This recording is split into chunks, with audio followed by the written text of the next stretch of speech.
গাছ থেকে 3টে ড্রাগন তুললাম। এখন ছেলের বায়না ড্রাগন ফল খাবে, তার নাকি খিদে পেয়েছে। এটা খেলেই পেট ভরে যাবে। আমার কাছে আগের ড্রাগনটা তোমাদের কেটে দেখাই।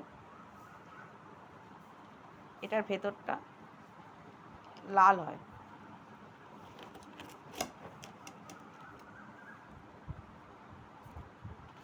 এটা খেতে মিষ্টি,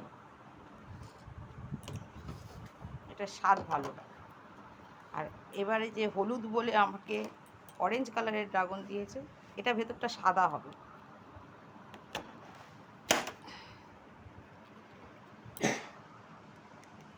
উমা, কি আজব বিষয়, এটার ভেতরটাও লাল হয়েছে।